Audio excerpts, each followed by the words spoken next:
So this is Victor. He's now a 3-year-old. This was him as a 2-year-old, the first time I've ever had him in the lunge ring. And we didn't have a lunge line on, you can see. And I just want him to learn how to be able to just trot round, find his way. You can see he's quite fresh, he's quite bright. And just to be able to kind of get the idea about stopping, starting, turning around, and just sort of keep moving around in the circle. So very much basics of lunging. And this is actually in the same session that he's already got mastered that and already started just to trot around and on the end of the lunge line. And I want to be able to make sure I don't use pressure. I'm very much mindful of where my body position is. I'm trying to stay behind him.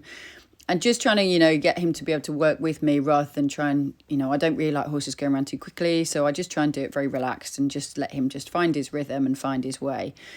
You'll see I just have a head collar on, but I do have like a little bit of one of the pressure halters on so that I can use it should he want to run off. But he was actually incredibly good.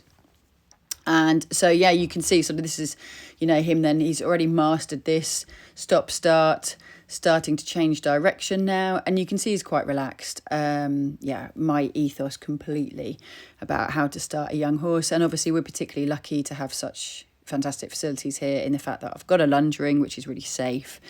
And but I'm always ready to be able to have some nuts or something in my pocket just to be able to help me should I end up in trouble. And I've always got someone there to be able to help should I need an extra hand. So once we've mastered that, and I'm really mindful that I make sure I can do that in the lunge ring, because then you go into, the indoor school, which is, or an outdoor school, which is significantly bigger, and they can get distracted quite quickly. And he was quite distracted by the mirrors. So I need to make sure that he's really learnt the basics of stop, start. And again, I take my time. I don't want them cantering around, actually. I just want them trotting around, walking around, taking time, taking it all in, and just being able to be very quietly working with them. I like sharp horses and the fact that they're lovely to ride, but I don't want them sharp to start. I want them to be really relaxed. And I believe they're much quicker learning process if they're just fully engaged and, being able to fully listen to me rather than worrying and thinking their own thoughts. So I don't want them running away from me. So this is another couple of days on. We've had a roller on. He was actually brilliant to have a roller on. So I put the roller on in the stable to start with. I check the reactions, never do it up tight, and see how we go. And then quite quickly he was so good that I was able to pop it on in the lunge ring again to start with. And then obviously we progressed to the indoor. The reason I chose a roller with him, and you'll see he's got a bit in now, is to be able to make sure I've got a little bit more control. It was quite clear that he learned very quickly, and I needed to have a little bit more management of him rather than him just trotting around on the edge, on the end of a head collar. So again, sort of making sure he's just completely comfortable with this. When I first start with a bit, I make sure I just used a nath personally, and I make sure that I'm never restricting the forward motion. Okay, so next we've got some long lines on. You can see I've actually put them through and back to the roller. I do this personally for every horse unless they are particularly sensitive to start with, but I'm really, really, really mindful of how much contact I have, which is very little. And it was quite clear that quite quickly he preferred to be trotting in straight lines rather than a circle, so off I go trotting around him. And horses have different styles, and he was quite amusing. He'd like to put his head on the floor, but I didn't want to really restrict him in any way. Forward is the key with this. So they've got to learn, they've got to want to go forwards. I don't want to have to make him go forwards. So his head on the floor was how we went. A saddle quite quickly again, that's another sort of 2 or 3 days, shall we say. When I say quickly, I mean, sort of over a little period of time. And he was very good to be able to, never raised his back. He was really easy to be able to make the transition from the roller to the saddle. And I believe that's just because, I do the same thing in the stable, put it on the stable, make sure he's happy. And again, just trying to work on the relaxation the whole time. And I never move on to the next stage until he's happy with that stage, so that I'm doing. That's the real key here. He goes off. He's great. He goes off. I always put them back in a roller to start going around, long reining around the sort of tracks and the outdoor school here. Mainly because, I don't know what they're going to do, so I don't want the saddle to slip. I don't want to have to do it too tight either, so I never do it too tight if I can help it. I do to start with, and then as soon as they're good, I know they're good, I then actually loosen them off a little bit. You can see he's just questioning there. What do I do? How do I, what do I do I go forwards? I kind of want to go home, which I think is completely natural. What I look for is the reactions and how they come, to do it the second time. So quite often you'll see them make a mistake, like here, canters off, he's a bit spooky. Fine, I just repeat. What do they do the next time? And to me, that's the really, really exciting bit about starting young horses is, what are they going to do? Are they going to be naughtier or are they going to be better?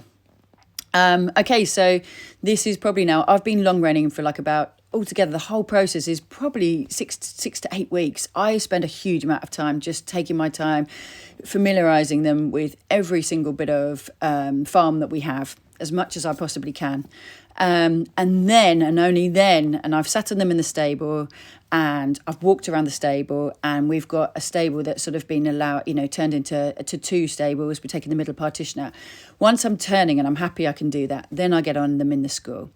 And then you can see, he didn't like being led particularly. Normally I might have a leader just leading me around, trotting me around. He felt fine, he felt very relaxed, and he really wanted just to get on and did not want someone restricting him. So quite quickly I said, hey, let me go, let me just trot around. And I do this by feel. Every horse is different, and I think that's the thing is I have a very much an adaptable system that I stick to. But this is day 2 of trotting, he is pretty impressive here, and I've only been walking around the school, say 3 times before that, in just walking. So it just goes to show that the work that he does, he's so familiar with the place that he's very confident in there, and I'm confident to ride him in there. So this is day the sort of the 3rd time he's been trotting now. He's off the lunge line. Off he goes, trotting around, and he's very confident. I have to be really careful I don't use my leg too much, because I have a tendency as a rider, obviously, just to be able to sort of, want to support them with the leg, but I had to take the leg off and, sort of encourage him to go, because actually that restricted him. But because of the long reining, he's got a really nice mouth. He's got a really good balance. He turns. He knows exactly what he's doing. And he's really quite sensitive to the way in which that I'm asking him to go. And here I think, well, this is actually a really, really, really lovely trot. So, and I'd also add that he's had days off in between. So I've picked him up and sort of let him have a few days in the field and then started again. So I don't make it a continuous process, because personally I think the horses get too sore doing that. And I think it's totally unnatural for them suddenly to have a rider on their back. So I really take my time. So yeah, okay, we're ready for the big outdoors. I felt that he was actually less forward than at that time in the indoor. So I wanted to then take him outdoors and sort of, he felt ready, because he's been long reining everywhere. He felt ready to master outdoors. Again, I do it safely. So I've, on the end of a lunge line and have a leader there just in case. But actually, I think he'd probably been trotted fine without a holder. I just like to make sure, because he would been so good. So this is day 5 now. Yeah, trotting along, quite happy. And yeah, I just was seriously impressed. I don't do too much trotting in one go. I just do bit, stop, start, stop, start. And it's just letting him really sort of taking in the scenery, really, and just, getting used to just having someone on board within a different atmosphere and different environments. So now I come on to the gallops. I love these for starting young horses. It's just brilliant. Really nice way to be safely trotting around. And that was my goal. He's a baby. I didn't want to do too much. And he just needs to be just relaxed, just trotting around. And I chose to be on the end of a lunge line. He felt a little bit tense, so I thought that's perfect. And that to me was job done. That was good enough. I thought he's achieved his goal, and that's probably 6th time of riding. And then he's back in the field to then sort of furnish up, mature, and I will leave him alone now until the autumn.